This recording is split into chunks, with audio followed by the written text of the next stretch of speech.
Should we make a beginning? Erev Tov to everybody, a good evening, and to you, Professor Arnold Eisen, alias Arnie, thank you for coming. You come specially from New York to spend Shabbat and the weekend with our community and with the wider Masorti community, but basically with the new North London Synagogue, and it's part of our celebration of our 40 years.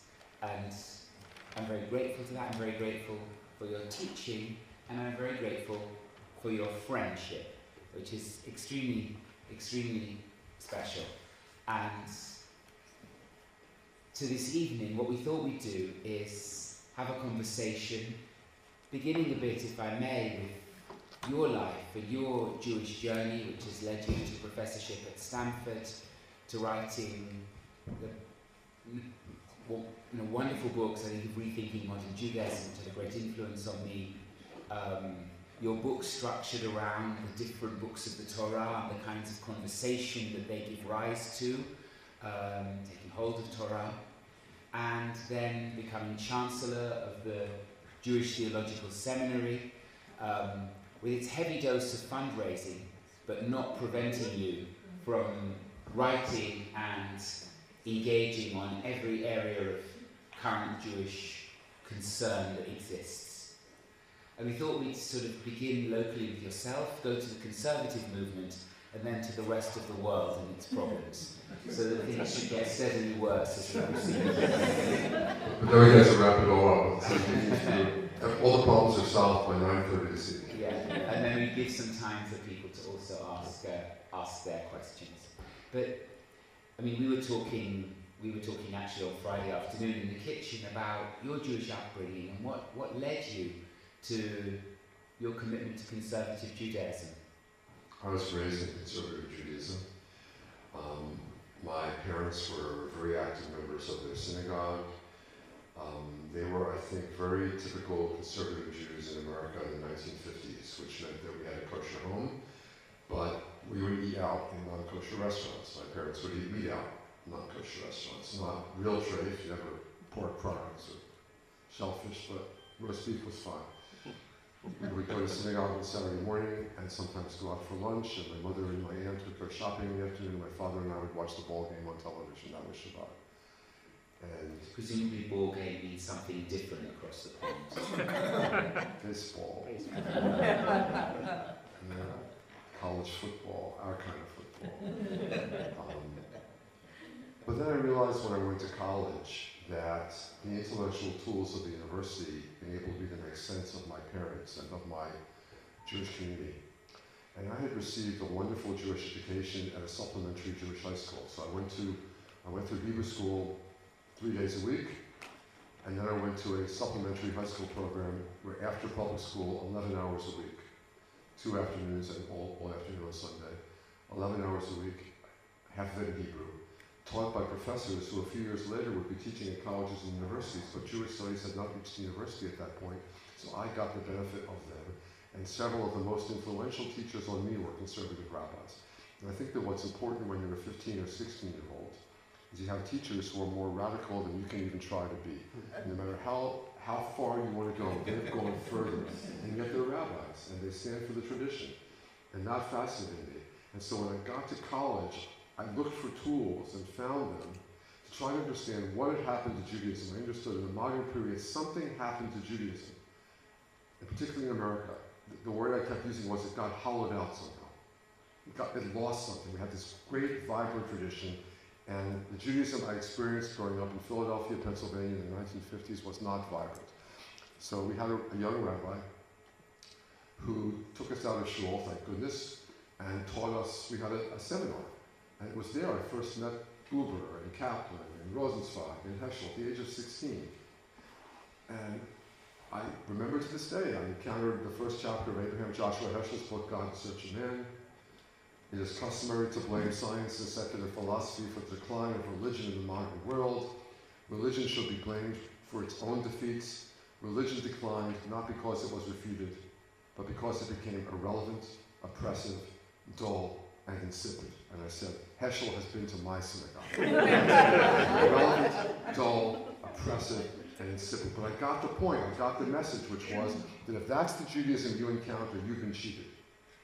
That's not what it was, that's not what it's supposed to be, and it's your job to help make it different. And I kind of made this resolution that I was going to use my training to help make Judaism different. And as I got more and more into the study of religion and came to Oxford for 2 years and studied mostly Puritans, actually, the great sociologist Max Weber and the Puritans, I tried to understand what happened in the modern period to Judaism, and then I went to Hebrew University to do a PhD, and I won't go on with my biography forever, but one event that really changed me has to do with Britain, so I'll tell it here, that I came to Oxford just in time for the 1973 war. And to experience that war as a student newly arrived at Oxford was transformative. And I made a vow that as soon as I finished at Oxford, I was going to Israel. No matter what I'm going to do, I'm going to Israel.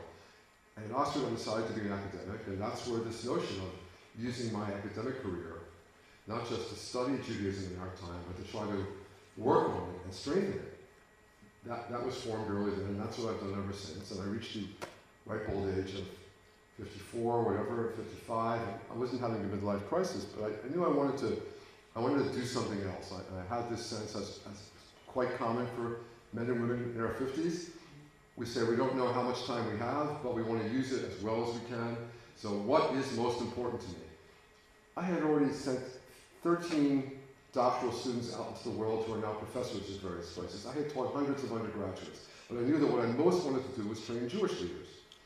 So along comes JTS with a chance to head a Jewish institution, to bring all the parts of myself together, and to spend this chunk of my life training Jewish leaders in the kind of Judaism especially that I was brought up in, that I care about, that I had studied as a scholar.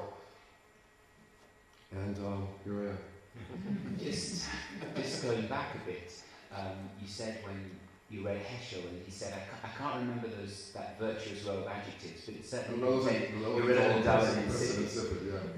What were the teachings that really turned you on? Were there landmark moments? Was it Heschel? Was it Buber? Was it Art Green that actually this is spiritually exciting or ethically exciting, and that's where I want to go? Right. So I'm one of the people, and I'm not alone in this. I've discovered that both Abraham Heschel and Mordechai Kaplan were very important to me. They're opposites in many ways, but they both call upon us to rebuild our communities as a way of revitalizing our tradition. You might say that Heschel came at it from the tradition side and Kaplan came at it from the community side, but they meet in the middle. They both care about vibrant, intense religious communities. So both of those people were very important to me, and like many other American Jews of my generation, the picture of Abraham Joshua Heschel marching beside Martin Luther King in Selma, Alabama, an original print of which now hangs outside my office by coincidence, was transformative. And so I can't resist telling you the story. You just asked it, it's your fault, but I'll take it. Heschel came to the University of Pennsylvania, and I was writing for the newspaper, so I covered his speech. And one of those moments in life when you don't know afterwards how you did it, I summoned up all my courage and I went up to Heschel and said, could I come to New York, to JTS, to interview you? And so I went up to JTS to interview him, and I was 20 years old, and he spent 2 hours with me because he was a very smart man, and he looked into my face, and he knew that I wasn't there just to interview him. I had important things to ask him.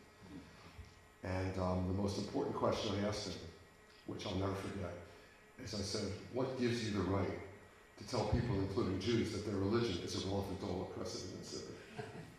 Sometimes chutzpah is such a blessing. I don't know where I could have found at the age of 20 the chutzpah to say this to Abraham Joshua Heschel.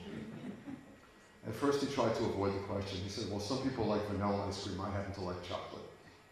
And I said, by the way, I say this, I have the interview. I know that you can get it online. Look up the Daily Pennsylvanian. In 1971, it's been digitized. You can find my interview as a student reporter with Abraham Joshua Heschel. Right? And I said to him, this is people's lives we're talking about. And finally I got him to say the line, which this has inspired me ever since. He said to me, I am the heir to our religious tradition, and as such, it is not only my right, it is my duty to speak the words of that tradition as best as I can. And other people will speak it differently. But it's my duty to speak it the best that I can. And that was such a serious response of this man who was so pious but also so courageous. And he had not only supported Martin Luther King, but he opposed the Vietnam War movement. And he had many friends at JTS who supported the Vietnam War. And he called that war evil. He told me the most important religious issue of our time was ending the war in Vietnam. That was 1971. And so Heschel was the inspiring figure who gave me an image of how one could be learned and pious and courageous and socially active. He had everything. And then a year later he died. And one of the highlights of my time at JTS is there's an American public radio interviewer named Krista Tippett. You can all go get it on the web. She had a show called On Faith. And she has me talking about Heschel. She did this at Passover one year. And then she surprised me because she then, she put my quotes about Heschel next to, she had recordings of Heschel saying the things that I said that Heschel said. So you hear me introducing Heschel and then you hear Heschel. It's one of the highlights. For me, it's great. So Heschel was the man. I know that Louis Jacobs had a personal influence on many of the people here, but for me it was Heschel. And when I came to be Chancellor of JTS, I wasn't just going to JTS, and I wasn't just going to the fountain of Conservative Judaism, which was my kind of Judaism, and I wasn't just going to the place that trained the rabbis that influenced me. I was literally going to go to the building where I had interviewed Abraham Joshua Heschel, and he had changed my life. So that was part of what got me almost 35 years to the day later to go back to JTS.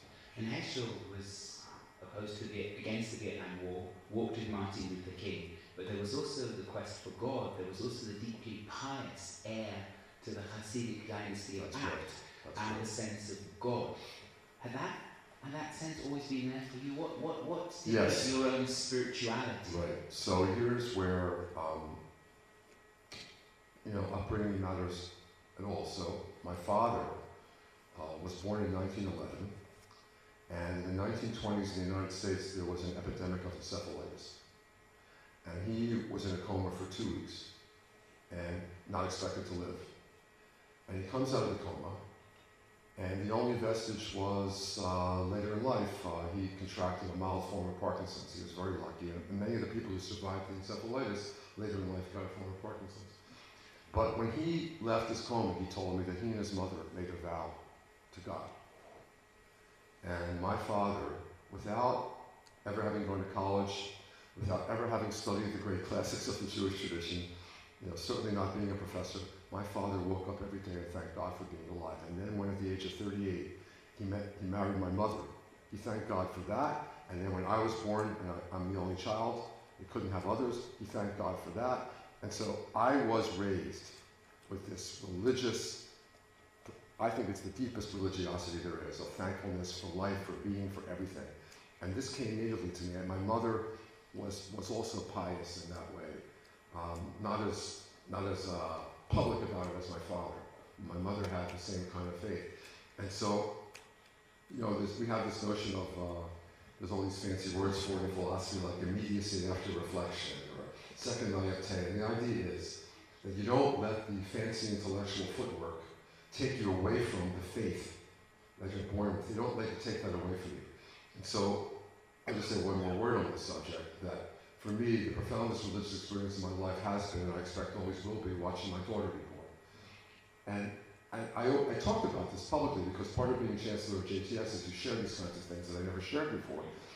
But I think that it's our job as religious leaders to inspire people and also to help people recall the moments in their own lives when they felt this kind of inspiration.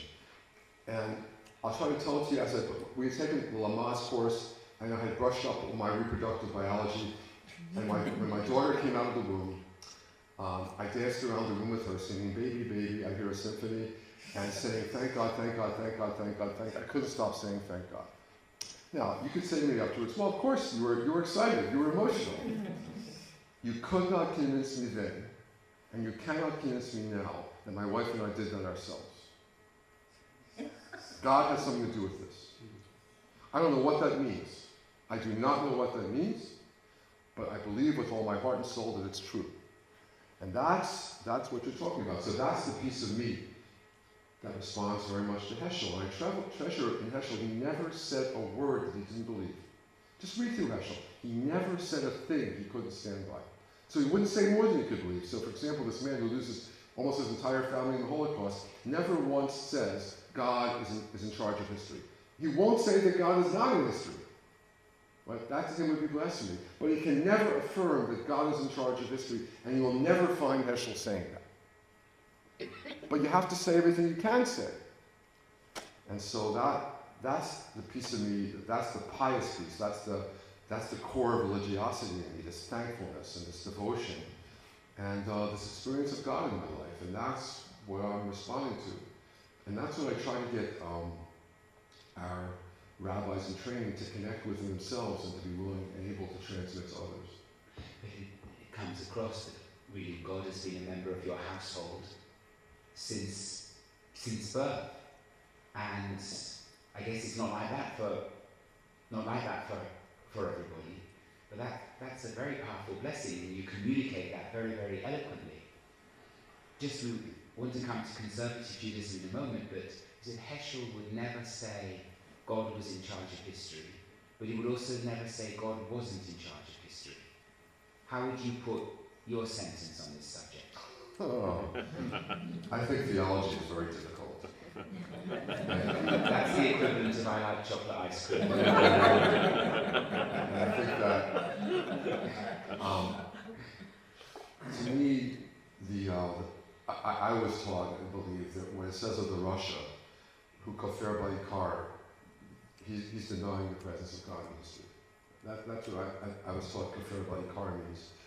And that means that to me. And I won't kafir ba'ikar. But I think that, so I'm sorry to do it this way, but let's teach a little Torah here. I'm going to give a long answer. He wouldn't let me get away with the chocolate ice cream answer.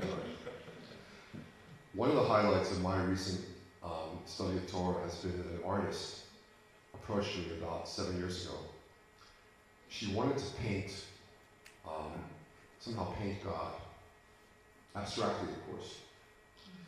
And she wanted to study with someone, and out of that she was going to somehow paint what cannot be imaged. She wasn't going to make a picture of God, but she wanted to somehow, she's an artist. So we studied the Golden Calf chapters of Genesis, 32 to 34. And I can only tell you that as a result of a painting that she made, of the point where Moses is going up to the top of the mountain and God is coming down, as a result of the painting that she made, I wrote something about that chapter, which is different than anything I've ever written before or since. I tried to put myself inside the religious experience of Moses on the mountain.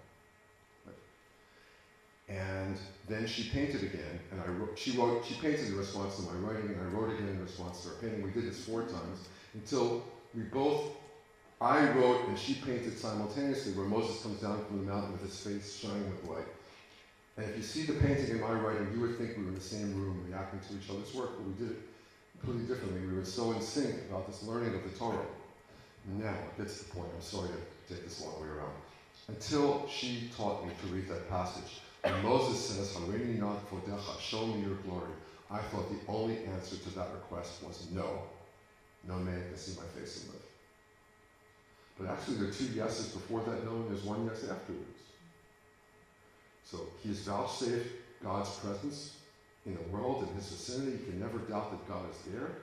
Second of all, God says in God's voice that God is merciful and full of compassion, which I think is the necessary summary of the 13 attributes that we need. We need to know that God is merciful, and we need to know that God is just. Why do we need to know this? Because unless we know this, we cannot do our job of making the world more just and more compassionate, and really knowing that we're doing God's work when we do that. We have to know those things. I don't have to know more about God, and I don't know much more about God, but that I do have to know that when I'm on the side of justice and I'm on the side of compassion, I'm on God's side.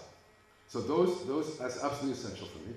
And the third thing is that God puts Moses in the cleft of the rock and holds him with his hand, which I take to be a metaphor for that which can never be said explicitly. Right? What does it mean, God held him in the palm of his hand? But that's an experience which many of you have had, and I've had it, and thanks to that understanding of that verse, I can now use those words to describe that experience. So, now we come back to God's presence in history. I don't know. This is way beyond us. I don't know what creation means. Heschel said the most difficult words in the Torah are the words that are most often repeated in the Torah. Quote, Vayomer Hashem, Vaydaber Hashem. What does it mean to say that God spoke? That's the most difficult words in the Torah, Heschel said. Right? Because what does it mean? You can't understand it unless you know what God is. How God redeems the world, what God does in the world, why evil happens in the world. That's what Moses wanted to know, which he couldn't find out. And if Moses can't find out, I can't find out. So I refuse to believe. I think it's anathema. I think it's disgusting to say that God did the Holocaust or that God gave permission to Hitler to do the Holocaust. That to me is horrible. I won't say that. And am I going to say that God is completely absent from the world? I'm not going to say that either. So there's an area of trust and an area of faith and an area of not knowing. Has to be. It has to be. And the not knowing is what saves us. Max Weber had a phrase which I like, saving ignorance. He said, sometimes we're saved by our ignorance. If we knew too much, we couldn't go on. Our ignorance saves us. This is true sometimes about people, and it's true about the world. I mean, sometimes if you knew everything you could know about people, you couldn't be their friends. Sometimes it's better not to know. Because they need your love, and they couldn't get it if you knew everything that you might know. Right? So, you remind me of the phrase of we stood outside a couple of years ago on a snowy December day outside the house of Keats in Hampstead, and he had a phrase in one of his letters, negative capability. The ability to be in doubt and uncertainty without irritable grasping after fact and reason. In a way, you put your faith in God, and you also put your faith in Conservative Judaism. Not the same kinds of faith. Shame. But you grew up in a conservative household. Has it been a continuity for you? Yes. Or have you sought sometimes to go outside and then be drawn back? And if it is a continuity, what has kept you there? What for you are the defining and essential features that make it home, Jewishly? So when I was in college, the first year of my 4 years in college, I ate at the Hillel Foundation's kosher kitchen every night. And then I got active in the newspaper. It's a typical Jewish story. I went for the universal over the particular. I cared more about the newspaper. I spent every evening and half the night at the newspaper. And you couldn't eat at Hillel if you were going to be in the newspaper. And I stopped eating at Hillel. I stopped keeping kosher. And then I came to Oxford. And thankfully, it would have been really hard to be kosher at Oxford for those 2 years. So I had chicken curry and vegetable curry at the Indian restaurant down the road. And then, when I came back to Israel, I said, I'm not going to betray from Israel. That's going out of your way to betray. I'm not going to do that. So I returned to kashrut, I returned to Shabbat, I returned to a higher level of observance. And the minyanim I found myself drawn to. I sampled lots of minyanim, but the ones that I felt most at home in were all the various conservative, we now call them Chavarah style minyanim, egalitarian minyanim, that were cropping up in Jerusalem at that point. And then when I came back to New York, a conservative minyan, again, called non-denominational. Nobody else calls the minyanim non-denominational. It's conservative, right? So the conservative tone and substance. Yeah, right? Those who would say that is a claim to ownership. Right, and then we saved the conservative synagogue called Anshe Chesed. We moved into that synagogue, and so when I came back from California to New York, California, I'd been a member of a wonderful conservative congregation in Palo Alto for 21 years, and came back to New York and rejoined Armenian in our conservative synagogue. So my entire life, I've been intellectually involved with American Judaism, especially conservative Judaism, and I found my place, my natural place, inside conservative and Chavarah style minyanim. And to me, this is not some modern compromise where we really want to be Americans, but we still want to be some kinds of Jews, so we'll find a way of doing it. This to me is Judaism. I believe what conservative Judaism has always maintained, that this is the closest to what the rabbis did and wanted us to do. This is not some modern compromise because we're really too weak to be really Jewish. If we're really Jewish, we'd be Orthodox. No, I reject that. I reject that. And so I think it is a way of life that demands full engagement with Jewish tradition as well as full engagement with the world. And that's a difficult enterprise. That's hard. And so the fact that we don't all do it as well as we should is not surprising, because it's very hard. But because I love it, perhaps, I'm tolerant of all of our failings. I wish we could do better sometimes, but we're doing really well at many things. And we don't give ourselves enough credit for the achievements that we have. Your journey is very similar to my own. I grew up in Rabbi Jonathan Wittenberg's synagogue. I've been kind of conservative and Massorti Jew all my life. I could conceive of nowhere else as at home, and I have a passion for it for reasons which you've described, and also understand its strengths in a particular way. But I'd like to hear you articulate what you think its strengths, and then we can't avoid talking a bit about its failings and how one improves them. Right. At our best, we have really strong communities. Let me say a word about that, because the minute I walked into the synagogue, yesterday was not the first time, Friday night, I'd been here once before, as you remember. But my synagogue in Palo Alto, Congregation Kol Hamet in Palo Alto, California, you'd all feel at home. So if you ever find yourself in the Bay Area, make your way to Congregation Kol Hamet. The point is, it's a wonderful community. Now, I wish there were more Jews who are Shomer Shabbos in that community. But because I know the people well, I can say with a full heart that I wouldn't trade those Jews for anybody in the world. You have anything that needs doing, they're there, whether it's in the Jewish community or the larger community. If there's a campaign against genocide in Darfur, they are the leading people in it.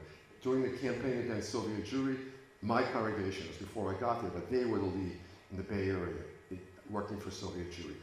In terms of AIPAC and Israel and everything involving Israel, and also J Street in Israel, my congregation is out there in the lead. I mean, doing everything in the Jewish community and the larger community, and the story I often tell, which made me love them even more. You make me at the moment think you live in fiction. So once upon a time we had a fight over whether women could get the Levi Aliyah, whether Bat Levi could be called up for the Levi Aliyah. And there was a family in the congregation that said, if you give women the right to get the Levi Aliyah, we're leaving the congregation. And in between that moment and the vote, in about 6 months, that family went through some difficulties. And the congregation stood by them so well that by the time the vote came around, they couldn't think of leaving that congregation, because it was much more important than the Levi Aliyah for women. The ideology was trumped by the community. That taught me such a lesson.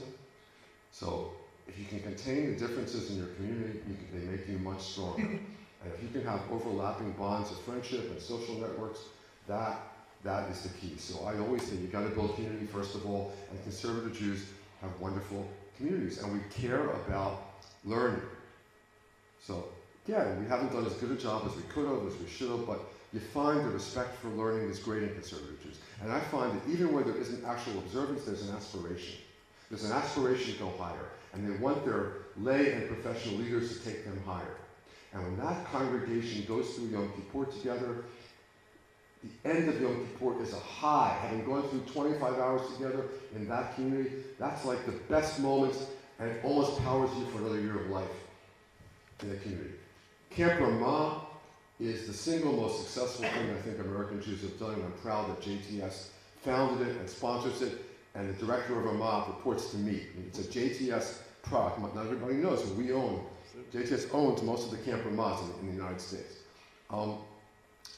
We did that really well. We had a vibrant youth group for a long time, which now survives in pockets. So the strength of the conservative movement, I'll stop here, is local. It is not national, except for Ramah. In other words, we have really great synagogues, and really great schools, but we have not achieved uniform quality, and because we are scattered as a movement and we're not really well organized, we're not able to capitalize on our local strengths. And I'll say, you may not have heard this before, but this is one of my major, it's not a peeve really, it's just a fact about Jewish life in America. Who is leading all the Klal Yisrael organizations in the United States? And the answer is almost entirely conservative Jews.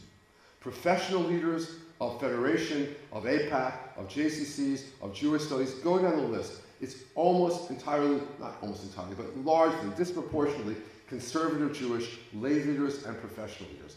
And where is the money for those organizations coming from? Largely conservative and some reform and very little Orthodox.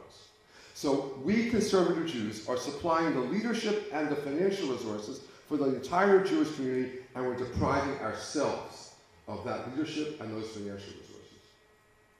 There are people in America who will give tens of thousands of dollars to their federation or to AIPAC. They won't give their synagogue $1,000. There are great leaders who, the minute somebody spots them, leave synagogue life, go to federation life and AIPAC, and are never seen again in the conservative movement. And I'm proud of what we're doing for the conservative movement, for the Jewish world. I'm really proud of it. But the conservative movement has suffered from this lack of ability that has stayed at home, as it were. And we could be much better than we are if we had resources. So when everybody writes these studies and tries to explain conservative Judaism, and you may have seen Danny Gordis's attack on conservative Judaism that came out after the Pew Report. I'm saying, come on, it's not that we failed here and there. Look at what we're doing. Look at the surrounding. Look at what's going on in America. And look at the lack of money. Why is Orthodoxy doing better? Well, it's true. They have great sense of mission. And they're having, modern Orthodox is having 3 or 4 kids per family as opposed to 2 kids per family in conservative and Reform Judaism. And I'm the father of 2. I'll say this with pride that I have 2 and not with any shame. Right? We made this decision. We're typical. But Orthodoxy, thanks to kashrut, has many tens of millions of dollars that we don't have. The entire Orthodox outreach effort on American colleges and universities is paid for by kashrut certification. Here it's paid for by burial funds. So we don't have this. Can I pick you up on something you said earlier, which troubles me, because the way you've presented the positives of conservative, or we would say Massorti Judaism, is familiar ground, and I think there's a huge number in our communities also of wider leaders of Jewish life and also of general intellectual life, and that's fantastic. But you said you wish there were more Shomer Shabbat members of the community, which is a wish that I share. And I remember a conversation with somebody who belongs to a local Orthodox synagogue. And it was obvious that he agreed ideologically entirely with the kind of position that the Massorti Judaism holds. But he wouldn't join because he said, I'd rather be with people whose reasons for keeping the commandments I disagree with, but they keep them, than otherwise. And what I've worried is if you break down that kind of survival need, God said it, the rabbis explain it, you do it because God wants it. Once that mechanism becomes more complicated by allowing for history and social change, you can't motivate people to keep because you haven't got the same rod in your hand. How would you, that's not my final thought on the matter, but it's a question that haunts me. Does it haunt you? Yes. What would you say to it? It haunts me. I'm sorry. I never got to meet Rabbi Jacobs, but I've read his books, and I believe it haunted him. And this question of whether he could have a non-fundamentalist halacha, but at the end he knows it wasn't a theological question, it was a sociological question. Can we get enough Jews to follow this path? And at the end of the day, let's separate modern Orthodox Jews from Haredi. For modern Orthodox Jews, knowing some fairly well, I don't think it's essentially theological. But one by one, family by family, they have made the decision to be in these communities, and I think it's the power of community and the power of Shabbat that keeps them there. And this is hurting us because some of our most committed conservative young people choose modern Orthodoxy over conservative Judaism because they want Shabbat in their lives. And the number of Shomer Shabbos families in conservative synagogues is the rabbi and a few other people, and it's too small. And they will try to go to a Schechter school, and at the end they will abandon that Schechter school in many cases and go to an Orthodox school because they want their kids to be in a Shabbat environment. And the Schechter schools have to force parents not to have birthday parties on Shabbat. And some of them even violate the agreement. Most of them observe it because they're forced to, but some of them even violate the agreement. And it's just the culture of Shabbat has not taken root in conservative Judaism. And I don't know whether we're going to win on this. I just know that if we don't do Shabbat, we're not going to win. That what people are looking for is community and a sense of God in their lives, and they need Shabbat Families require Shabbat, and unless our communities, it's going to have to take a vow, family by family, group by group. They're going to have more Shabbat. Maybe we don't need 25 hours of Shabbat, but we certainly need 16, 18, we need through Shabbat afternoon.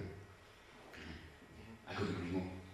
I think people will come back to this question. I'm going to take another quarter of an hour for the two of us and then give half an hour to open it up. But let's go wider. Israel and the elections that have returned Netanyahu. The impact of Israeli policy on the perception of Jews, rightly or wrongly, justly or quite unjustly, in the diaspora as well. Where do you see this taking us? And to what challenges do you think it will lead, both in Israel and wider than that? So here in America may be a little bit different than Britain. Not for the better, but for the worse, I think. In that consistently, no matter how you phrase the question, if you ask in a poll, if you ask a sample of American Jews, how deeply do you care about Israel, you won't get more than a third, and sometimes less, to say they care a lot about Israel. And another third or 40% will say they care somewhat, and the rest will say they don't care at all. And I'm not sure some people think it's getting worse. I'm not sure it's getting worse, that the gap is widening, but it seems to be getting worse. And it's not helped by all the BDS stuff on one side and the perception on the other side of a lot of our young people that Israel is not something they can get behind. It's not helped by the Haredim delegitimizing American Judaism. That doesn't help. Reforming Conservative Judaism not being Judaism, that doesn't help. And so I think it is going to get worse, and I'm trying to help with an effort to, in fact I wrote a column here which I will leave with people, to get us to talk about Israel better. In most American synagogues and agencies, you can't have an honest conversation about Israel anymore. I'm going to exaggerate only slightly when I say in most Orthodox congregations you can't say a good word about Obama, and in most Reformed congregations you can't say a good word about Bibi. We're really divided, and conservative congregations being in the middle are in the middle, and as a result, I saw this in my wonderful congregation in Palo Alto, conversation about Israel shut down. Because Jews on both sides felt so strongly that in an effort to preserve our community and not let it destroy our community, we just stopped talking about Israel. And this has not been helped by the American Congress, which, as you all know, does not practice civility anymore. There used to be cooperation across the party lines in America, and that's done. Right, throughout the entire Obama administration, that hasn't happened. So we have 6 years of each party vilifying the other, and talk radio and stuff. This has been really bad for the Jewish community. So I think we have a twofold task here, which is to talk to each other better about Israel, and to keep American Jews close to Israel, whether they agree with government policy or not. So if there is no peace process, that's very bad on both counts. It's bad in terms of American Jewish relations to Israel, and it's bad in terms of us talking to one another about Israel, because the lines will just harden.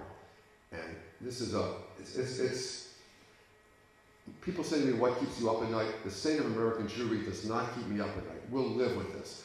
We'll have fewer American Jews in general. More of them will be Haredim. There'll be fewer conservative Jews, but I think we're doing great despite falling numbers. We're doing many, many things. I just don't count numbers. I look at quality and achievement. What keeps me up at night? Israel keeps me up at night. American Jews don't keep me up at night. There's enough in Israel to keep me up at night. Do I worry about Iran? Yes, I'm worried sick about Iran. So, how this is going to play out, I do not know, but I think we're in for a tough time. Can I just phrase this in, I guess this is my own language, so I have to add a few sentences to put this and then see what your thoughts are. I sometimes think that the one way of dividing on this is between Darwinists, survivalists, and ethicists on the other hand. The ethicist in Judaism takes the values of the prophets, that's Heschel par excellence. It's also much of Buber, Art Green certainly writing today, and advocates the values of justice, compassion, environmental justice. Those are the things that connect them with the Jewish tradition most profoundly. for the Darwinist or survivalist, that the history of Jewish diaspora, and particularly the Shoah, says the primary value is to survive for another day. Israel is put in a predicament where really survival is a struggle. The ISIS is on its borders. There's Hamas, there's Hezbollah, behind them there's Iran, there's signs of rapprochement between them. That the kind of those whose commitment to Judaism is in the ethicist count will find it harder and harder to feel part of the language of Judaism as this gets worse. Do you think that's a false analysis? Or would you be able to refute it or reassure me on that? So I'll use my language, which won't be very different, but here's my language. That this covenant of ours, as I said yesterday, creates a people and creates a faith. And God wants something from us. But in order to do what God wants of us, we have to protect our interests. We have to survive.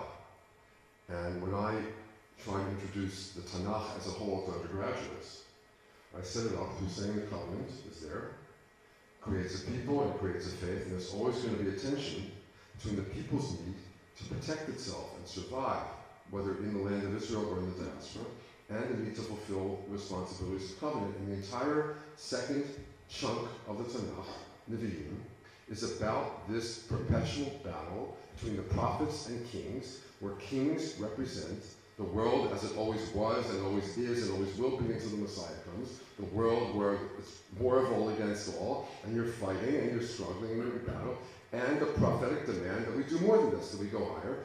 And I would say that is built in. And so in the modern period, we still play this out, and now we play it out not only in the diaspora, but in a sovereign state. So I have the rule, I know some people don't agree with this, but I would say no Judaism without Jews, no Jews without Judaism. Taking Judaism not just as a religious tradition, but let's say, Mordechai Kaplan, as an ethical and cultural tradition as well, at the very least. So, no Jews without Judaism. This is what Heschel came to Israel and said. And I don't know that Israelis, I'm not saying that Israelis could or should or will all of a sudden become religious, but Israel has to find a way back to its roots. We're not Jews, we don't survive by trying to survive, which is what you said. We're not here 3,000 years after we started just because we cared about survival. But if we don't care about survival, we don't survive. So I think Israelis are turning for roots to Judaism in all sorts of new ways. And there are all sorts of people, we meet them all the time, who want to have Judaism, but forget the Jewish people, forget the Jewish community, forget Israel. Let's just be spiritual. Let's be Buddhist or something. That doesn't work. That doesn't work. So we're caught. And I don't see any way to escape this short of Messiah. We're going to have to protect our Jewish interests. We're going to have to protect our state. It's a difficult time. But if we forget who we are, we're not going to protect ourselves. This is a law of Jewish history. We don't survive by trying to survive. But if we don't worry about our survival, we also don't survive. And sometimes we don't survive no matter what we do, but here we are. Here we are, right? And I'm not being flip about it or cavalier about it, but here we are. And it's a privilege to be alive as a Jew right now. You've got to feel this if you're a Jew. You're alive right now. Like the first time I went to Israel, I felt this, that my grandparents would have given anything to do what I was taking for granted. They couldn't, so here we are. Israel is alive, and we have freedoms that they didn't have.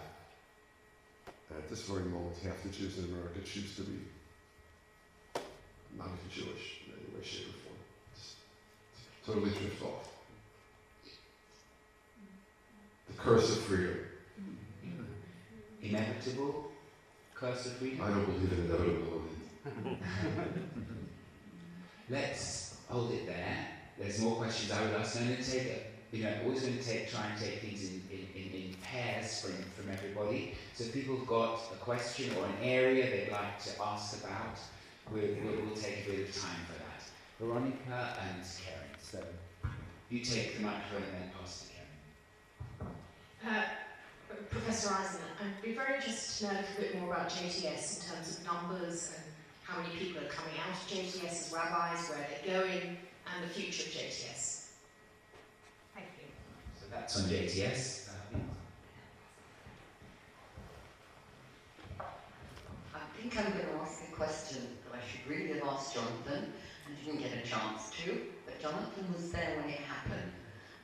were 4 other people. It happened last week in somebody's home.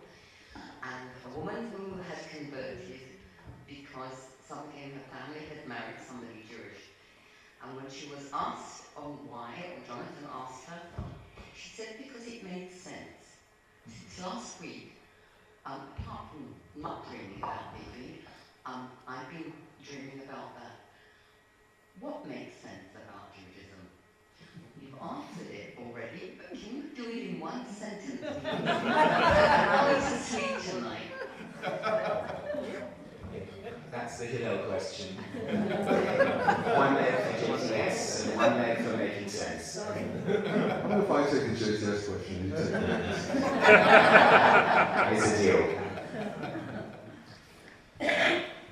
JTS has about 430 full-time students, and they're divided up in the following way.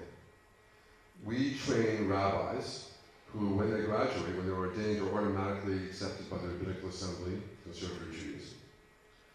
And we graduate between 15 and 20 such rabbis every year. About 40% of them do not go into the pulpit. Some of them become heads of day schools, but others of them work in community agencies, federations, and organizations like Avodah or American Jewish World Service. Some of them work in other institutions. We have a number of them who are at the leading Hillel on campus in the United States. So that's the rabbinical school. And many people think that's all the JTS does. But that's a small fraction. That's less than 25% of our students. We have a very small, I call it boutique cantorial school. At most we graduate 5 cantors a year. They pretty much all become chasanim in conservative congregations. A few of them in non-conservative congregations, but the demand for cantors is shrinking, and therefore we now graduate every cantor also with an education degree from our Davidson School of Jewish Education, so that they qualify as teachers as well as chasanim. We have a school of education which is a non-denominational school of education, as opposed to the rabbinical school and the cantorial school, which are identified very closely with conservative movement. The education school is a non-denominational school of Jewish education, which has educators across the board from all sorts of backgrounds, and brings educators in the field back to get more training, and has programs that we have militantly secular educators studying alongside Orthodox educators. The whole gamut, which I'm very, very proud of. And JTS as a pluralistic institution can do this. And we have a graduate school where we give MAs and PhDs in Jewish studies. And finally, we have something like 190 undergraduates. JTS is located literally 2 minutes walk down the street from Columbia University, and it's women's college, Barnard College.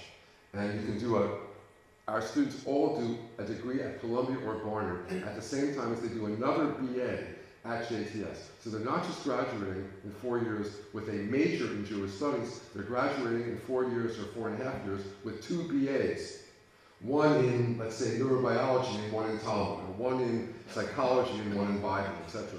And I say that they're enacting the hyphen in American Jewish identity. They are that hyphen by going back and forth between a classroom at JTS and a classroom at Columbia or Barnard.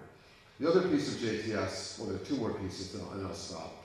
We have what is undoubtedly the finest Judaical library in the world, except for the National Library of Israel. It was because we started in the late 19th century.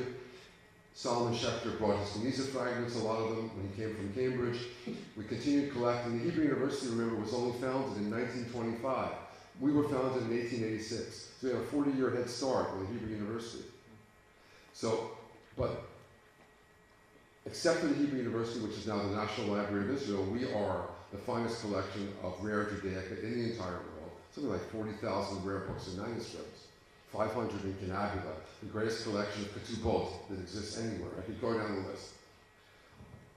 Plus, we have 400,000 regular books on the shelves. 400,000 non-rare books, but all of them involving Judaism. It's huge. And the other thing we do since I became Chancellor, of course, we've had to keep up with the digital revolution. And we've taken JTS out of the building. So we have classes in person, courses, university for a day, these kinds of programs at various cities around North America. Plus, we're on the web. And I invite you all, just go to the website. There's a huge Learn site now. Learn.jtsa.edu, or go to the JTS website and you'll find us. And there are online courses, and there are lectures, and there are 2-minute bites, we call them, for every Jewish holiday. It'll be up again before Pesach, it might be up today. And it's inspirational. We put up our Prado Haggadah once, which is one of the oldest Haggadot and one of the most beautiful Haggadot in the world. We do it, you can turn the pages of Haggadah digitally online. Got 250,000 hits before Passover. It's inspirational. So that's JTS. And now Rabbi Wittenberg will tell you why Judaism makes sense. Actually, I will. Because this in one line. This lady, she'd married a Catholic, and she talked about having to send her children to Catholic school. Yeah, but what she meant is, it's family, it's community, it's kindness, and it's holiness. And those things go quietly and simply so together that she feels at home. by making Michael. music to a school. I'm sorry?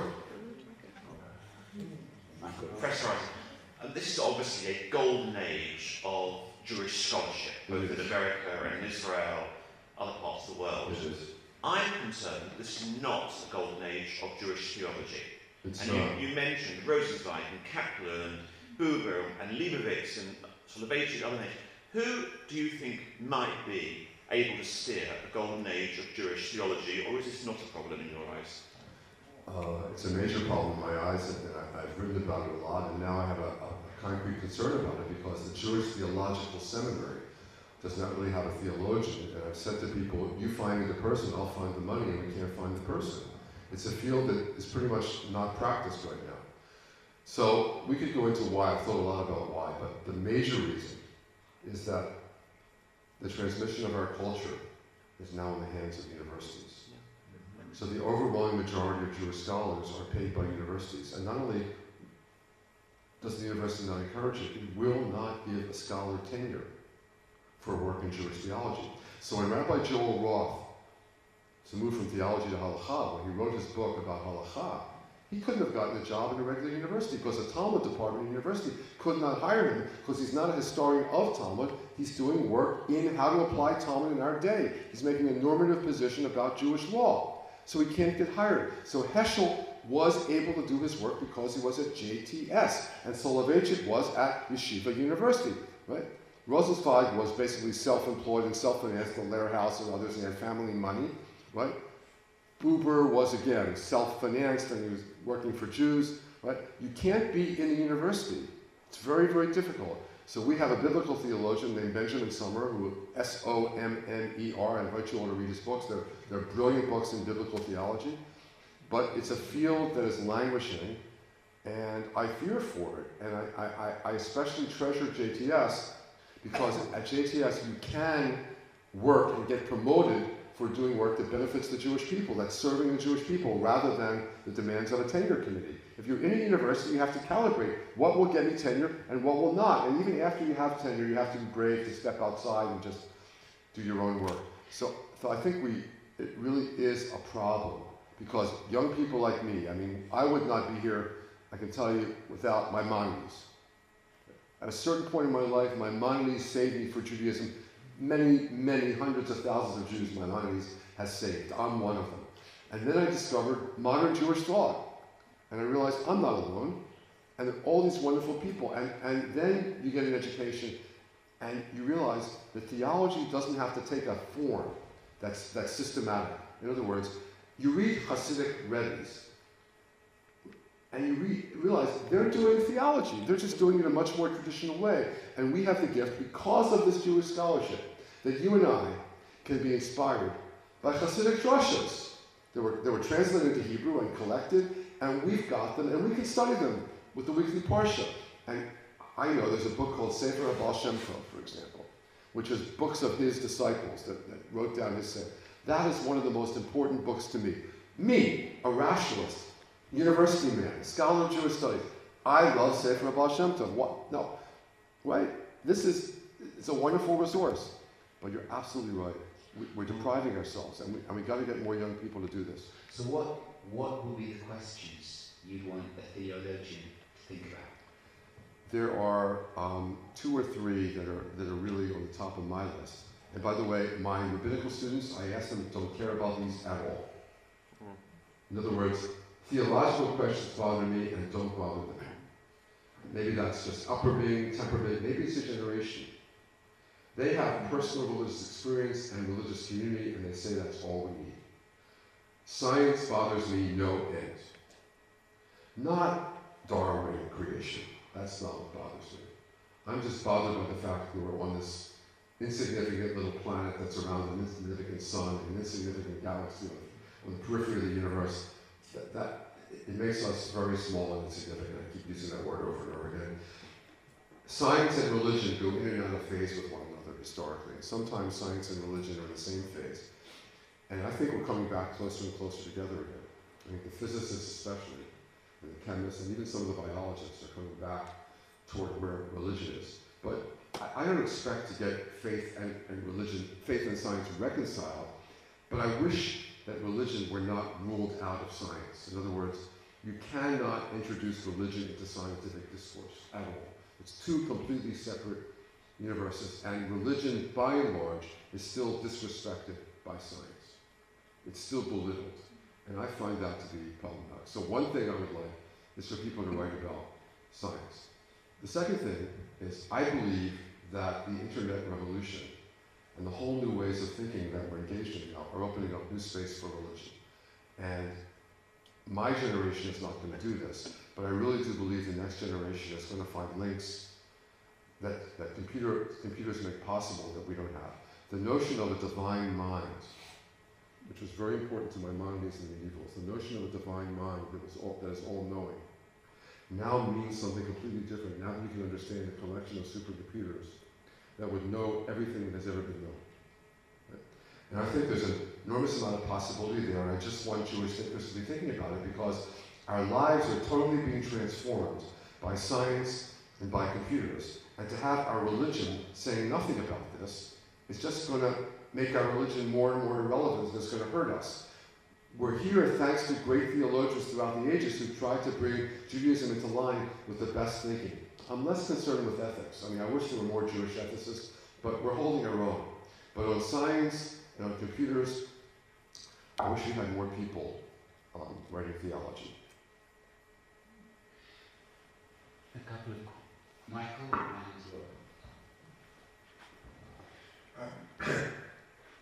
I wonder if you could say something about the relationship of JTS with the law committee of the Rabbinical Assembly. I'm thinking particularly of the response about single-sex ceremonies, which we give very much concern within the synagogue. You mentioned Gerald Roth, who gave the dissenting response, and which was nevertheless supported as a more viable alternative. I'd like to know what input the theology and philosophy from JPS has to the law committee. I'm going to take Robert's question as well. It's in two parts. First part is the question, the second part is a reflection on something we said earlier. The question is, whilst in Israel the Jews got to the right, the Arab list has actually become cohesive, from Islamic to socially secular, in terms of, as I understand it. Now, going for a look at your face, I'm not sure that you will understand it the same way, but my question is, if that is right, what should we be doing in terms of the those who support the Arab list? I didn't understand the question, I'm sorry. Let me try and recapitulate, and you'll tell me if I've got it wrong. Yeah, that you're asking about the Arab list in the current Israeli elections, and that rather than moving right, it's a secular Arab list. It's comprehensive. It's across the board. And what would be a response to that success in the elections? So two very, very different spheres of question. And is there a supplementary? I'll deal with. Yeah, let's hear you. So the first question actually knows something about. The second one I speculate as much as the next person, but the first one actually knows something about because I was involved in this. So if you'll forgive me, I don't know if you knew that I was involved in this, but so I was named Chancellor of JTS after the law committee had decided not to decide. And before, several months later, they did decide. So my first step becoming Chancellor of JTS was to try to get the law committee to decide in a consensus formula, because I didn't want to split the movement over this. And they told me that they were hopelessly divided. They just couldn't stand to debate it anymore.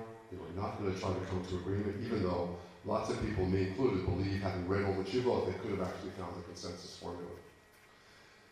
So then they ruled as they ruled, and you know there were 25 members of the law committee, 5 of whom were appointed by the Chancellor of JTS, 1 a year. Right, so there are 5 appointed by the Chancellor of JTS, so there are 25 altogether. And the 25 split exactly down the middle, 13-13, because 1 member voted for both Tshuvot, which was allowed. So once they voted down the middle, I determined that JTS was not making a halachic decision. A halachic decision had already been made. We had halachic permission to ordain gay and lesbian rabbis, which went along with gay and lesbian commitment ceremonies. And we were going to make an educational decision, not a halachic decision.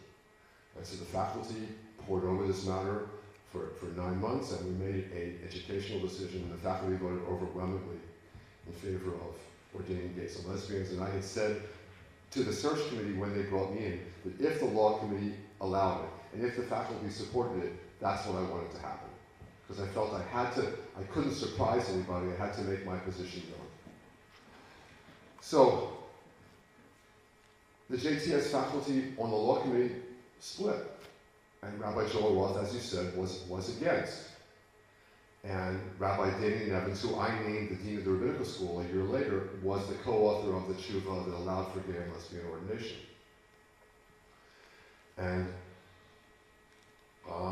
I could go into more detail about this. We'd be here a long time, but one of the things I'm most proud of at JTS, as this decision did not split the movement and did not split JTS, and unlike the women's ordination question, not a single faculty member resigned from JTS because of this, and Rabbi Joel Roth, who voted against ordaining gay and lesbian students, has gay and lesbian students, and he respects them, and they respect him. It's a great achievement for toleration and religious pluralism, and Rabbi Joel Roth said that he doesn't agree with the Nevins, Reisner, Dorff Tshuvah that allowed for gay, but he thinks it's a valid Tshuvah. What he objected to was Gordon Tucker's proposal for a takana. I don't think we should get into the technical details. So I can tell you that the subsequent history of this is that we've been ordaining gay and lesbian rabbis, and every single one of them has a job, and most of them have jobs in congregations, which needless to say have never ordained gay and lesbian rabbis before. And to my surprise, I didn't think that the acceptance would be this far-flung from the eastern tip of Long Island to Minneapolis, Minnesota, and elsewhere. I don't know where every single one of these rabbis is serving. But it worked where it worked because congregations went through a process. You can't do anything major with somebody ordaining it from on high. You have to go through a process to talk it through. And what are our feelings about this? And what are our convictions about this? And what do we think the halakha has to say about this? And I think the halakha is a valid process. Of course, it takes longer, and it causes pain. But it's worth it afterwards, because you come out the other end, you have to come out as a community, having gone through this process together. Whenever you decide, you're there as a community. I can tell you if you want to why I voted the way I did, but I didn't get a vote on the law committee. I wasn't on the law committee. But to my mind, the Roth Nevins, the Dorff Nevins Reisner Tshuvah got the job done in a really difficult way. I mean, I don't know how much detail you've gone into here about the various Tshuvahs. A lot, actually, a lot. So, yeah. So I don't know if you want my opinion about this, but I compared in a lot of ways to Roe v. Wade. Roe v. Wade basically saved the United States from hopeless division of abortion. The United States is still divided on abortion. The United States has basically voted overwhelmingly in favor of gay and lesbian unions. And the United States is still overwhelmingly opposed to abortion. The court is probably going to pass a constitutional decision this June making a federal mandate that gay and lesbian marriages are constitutionally guaranteed. The next court may well reverse Roe v. Wade. So America is a funny place about this. But what has made gay and lesbian ordination in the United States retroactively seem the most commonsensical thing in the world. When I did it, people said, it's really dangerous. Don't do this. You're going to split apart the movement. Jews are not ready for this. But America moved at lightning speed on this issue. No one expected that. No one expected that. And so, by doing it when we did it, we were slightly ahead of the curve, and had we not done it, I can tell you that conservative Judaism would be totally irrelevant in the eyes of our young people. My kids looked at me and said, why is this a debate? Why do you have to debate this? Right? Okay. The bond is similar on both sides, I think, in this respect. I just want to take Robert's question and add, if I may add to it and move to it, which is, towards the end of the Gaza war last summer, friends took me to visit the Al-Muqassid hospital, which was receiving children from Gaza. This was one of the most challenging experiences of my life. And the CEO sat me down to tell me what he thought about the war. He was actually close to Abbas, part of the family, and he said he'd been a peacenik from before Oslo. But now he was despairing. It wasn't just the war. He said, what do Israelis, or this Israeli government, what do they imagine we as Israeli Arabs think about our place in this country? And I see that as part of that question. Mm-hmm. How does one conceive of what is effectively a multi-religious, multi-ethnic country in the light, let's be really sharp and crude, of some of the things that Netanyahu said in his election campaigns? And is there a Jewish response to that? What does one say to that? There are many Israelis who are trying to take the Israeli Declaration of Independence and have it legislated as a basic law of the State of Israel, which would make it a basic law that there shall not be religious discrimination or any other kind of discrimination. And this proposal has absolutely no chance of success in the current Knesset, of course. And we are going to go backwards in a number of respects in this Knesset. One of them will be the conversion law. I talked about this yesterday at the Ross's house, that there was a conversion law which would have allowed a larger number of local Orthodox rabbis to perform conversions, not conservative rabbis or Reform rabbis, but local Orthodox rabbis like Rabbi Shlomo Riskin from Lincoln Square Synagogue in New York, who's the rabbi of Efrat, who's not allowed to perform conversions. The rabbi didn't want to accept his conversions, and according to this proposal, they would have had to, and now that proposal is going to be dead because it's going to be Haredim in the coalition, and that's gone. All this stuff about the plaza in front of the Kotel, and having a conservative place in front of the Kotel, the Sharansky plan, that's gone.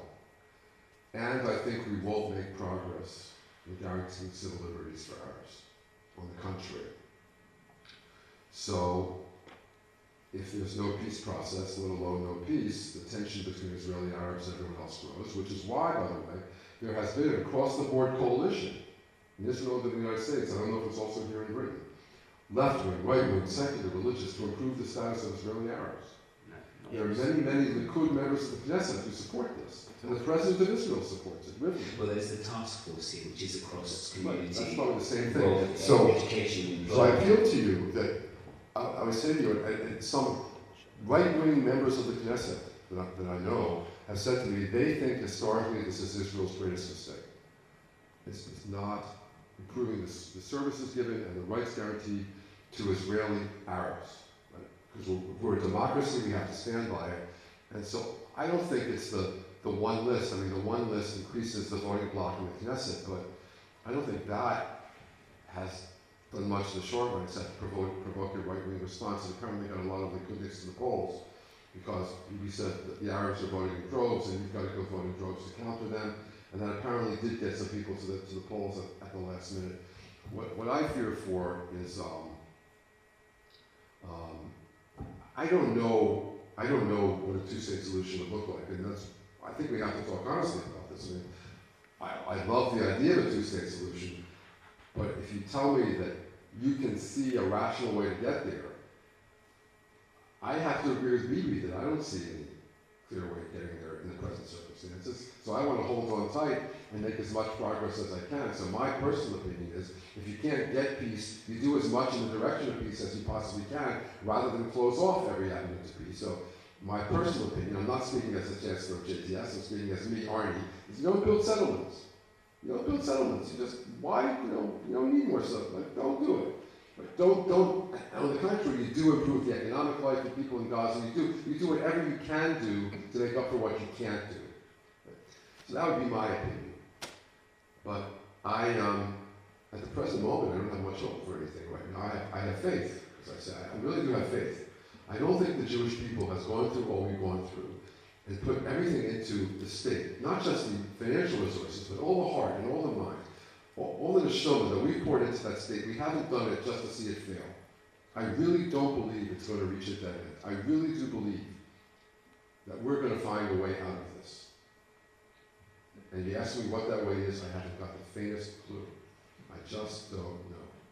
I think Israel faces terrible, terrible, terrible dilemmas, which is why I'm always going to bend over backwards to have sympathy with the Israelis who have those dilemmas. It's an awful set of dilemmas, and if they voted their fears this time, I understand them. But that's a natural thing to do. I understand them. And I hope we don't end the peace process and cause a rift between Israel and the United States and the European Union, and I hope we don't promote right-wing orthodoxy at the expense of the other kinds of Jews in Israel. I have lots of hopes, and I'm hoping that saying our heads will prevail, and but it's a tough time for the Jewish people. And the Masorti movement, I think, has a special opportunity and obligation here, so let me use your question as a way to say this. I really do believe that we have something unique to offer Israelis. I really do believe it. And if the playing field were remotely level, I think we have many more Israelis flocking to Masorti communities, and they're making inroads as it is, and the Tali schools are making great progress as it is. I think this message of conservative Judaism, that you can be Abraham Joshua Heschel, you can be observant and learned and still out there in the world, applies kal v'chomer to Israel. Orthodoxy has not done a lot ethically for Israel. It has not contributed a lot to the rethinking of Zionism. Right? And the Masorti Judaism has a lot to say to the state of Israel, precisely because we're anchored in Judaism and anchored in the contemporary reality. Israel is conservative Judaism par excellence. Let's apply it to the present day. Let's apply Torah to foreign policy and educational policy and environmental policy and all this. This is our kind of Judaism. Masorti Judaism should be growing by leaps and bounds in Israel. It's growing in Israel, despite all the disabilities it faces. But it could be growing much more in Israel. But it's not going to enjoy any kind of governmental favor for the foreseeable future because of all the reasons we know. And that's it's a tragedy not for the Jewish people. It's a tragedy not just for the Masorti movement, it's a tragedy for the Jewish people and for Israel. It's just a shame to deprive Israel of the resources it could have. You meet individual Israelis who find their way to Masorti Judaism. You must know them. Some of them come to the States for shlichim, and they go to Camp Ramah for a summer. And they say, what is this? This is fantastic. How come no one ever told me that I could be a Jew like this? And over again you find this. I really believe that we have a lot to contribute to the world and to Israel, and we'll do it. I'm just going to come in there, and then I'm going to ask you a closing question, and then there'll be time to have a drink and perhaps chat with you one-on-one for a few minutes. But one of the things which is interesting, I listened to you just then, is that, and I think I'm guilty as anyone of this, that in Britain it's the smallest, newest movement which faces an establishment which is much more like the politics of Israel or America, that it's so natural to be on the defensive of who one is, rather than on the assertive and on the positive, and there's a lot to learn from what you say. But I just want to come back to the personal. And your journey has led you to be Chancellor of JTS, and you explained why you were so passionate about it. I think it's about 5 years since you were here before. And please God, you'll be here much more often than that, but in 5 years you're here again. What would you like to feel that you've been able to achieve through being Chancellor and through your writing in that time? What would you like to do? I have a bully pulpit, and I've been trying to use it more and more, so this is the time for the commercial. This little booklet, Conservative Judaism Today and Tomorrow, is my attempt to speak in a relatively short amount of space about what I think conservative Judaism is. And the point is, this is available as an ebook for $1.99 through Amazon.com. And if the synagogue wants to study it together, we have study guides that are not just in print, but videos and chats and all sorts of things. We will help you to do it. And JTS has all sorts of resources I hope you'll use. That's one of the things I've begun and want to expand. We're now reaching many, many tens of thousands of Jews that JTS never touched before because of the internet. And obviously we have to have a web presence, and I just happened to be the chancellor at the time when JTS had to establish a web presence. And thanks to the fact that I had kids in their 20s, they know something about this and they teach me. And so I'm able to do this even though I'm so hopelessly out of date with it. I can barely use my smartphone. Second of all, I want to say this without sounding egotistical. I'm a conservative Jew. Some people have said to me that they think I'm the first chancellor of JTS who's really a conservative Jew. What they mean by that is I don't make apologies for who we are. I was born this way, I was raised this way, I was educated this way, and I was a member of a conservative shul in Palo Alto, not as a rabbi, so no offense, but it gives one a different perspective. It just gives one a different perspective. I don't think conservative Judaism is just for rabbis. And there's this old canard, which is just not true, that you have Orthodox rabbis serving Reform congregations, and that's the conservative movement. It's not true on either side. Our congregations are not Reform congregations. Statistically, our congregations are very, very different from Reform congregations. We have the data to prove it. And our rabbis are not Orthodox rabbis. And we have a lot of conservative lay people, and I'm one of them. And I'm hoping that my example will inspire the rabbis. My fondest part of my job is teaching undergraduates and rabbis who are trying to be Jews in this world the way conservative Judaism tells one to be Jews. That, and if I could do that for 100 more young rabbis who are being trained at JTS over the next 5 years, Dayev, that's good enough for me. We've got a few projects going on, and I'll just mention one of them. Which one will I pick?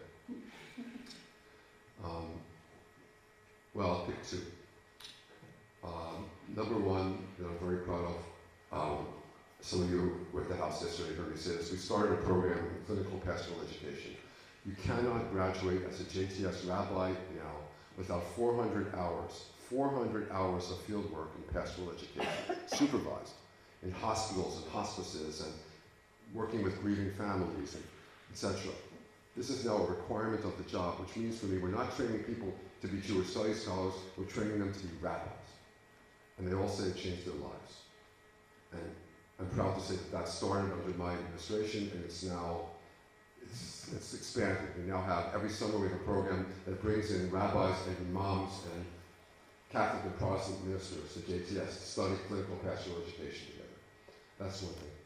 The other thing we're trying to do, this is the most difficult thing I'm trying to do perhaps, we're trying to save congregational schools. Congregational schools are in terrible shape in America. Just what you mean by congregational school? A Hebrew school that's in a synagogue, as opposed to a day school. So you have a different situation here, partly because of the state paying a lot of tuition bills. We don't have that. And our day schools are unaffordable for most people. Tuition ranges between $20,000 and $35,000 or $40,000 per student per year. You have 2 or 3 kids, and you're spending $100,000 to send your kid to 6th grade. It's not doable for most people, and our schools are failing as a result. But the most committed Jewish families in the conservative movement are sending their kids to day schools, which empties those kids out from the congregational schools. Takes those families away from the school. And so we have a lot of congregations which are having trouble with schools, and the same old story, kids hate it, or it's fashionable to say you hate it. Even if you don't hate it, you won't admit that you don't hate it. And so when Bar Mitzvah time comes, you leave. And that's devastating to the movement, and it's devastating to Jewish people because we have all these adults with a 13-year-old's conception of Judaism. So I'm trying, in my humble way, to learn from Camp Ramah. I have this nice advantage. I've got Camp Ramah's offices in my building. We've got Camp Ramah that we sponsor. So we're trying to take the educational methods of Camp Ramah and systematically see if they can be applied in congregational schools. We can't make schools into camp. But what can we learn from camp that can be applied in schools? And this is a massive job. We've already raised $500,000 for this. We have 2 years under our belt, and we're going to keep at this. And if 5 years from now, can actually point to some success, that'll be something I can really be proud of, that we've improved congregational schools. So I think that if I could end by saying this, picking up on your remark before, let's not be too humble. Let's be proud of who we are. I don't want anybody to let, there's a lot of conservative Jews who internalize this criticism that comes to us from the outside. We mustn't do this. We must be proud of our achievements, and we must be ambitious. We must believe that we can accomplish great things. And we are accomplishing great things. If the Orthodox world is now ordaining rabbis in the United States, it's because JTS found a halakhic way to ordain rabbis. And when we started ordaining gay and lesbian rabbis, I cannot tell you how many letters we got from Orthodox friends saying, I know we can't do this, we wish we could do this, we're glad that you did this, the way that you did it, not just saying it's the right thing to do, but finding a valid halakhic way to accomplish this, which I am confident that Orthodoxy will be emulating 10 or 20 years from now, the way they're now emulating exactly what we did halakhically with women. So I think that there are many things we can be proud of, and I wish, we had more self-confidence. I love our Judaism. I'm grateful to God that I can be a Jew and that I was given this kind of Judaism. We have no monopoly on great Judaism, but we are not bereft of it. We have a wonderful way of being Jewish. Thank goodness to be alive right now. I could go on like this all night. So it's very Thank you very, very much.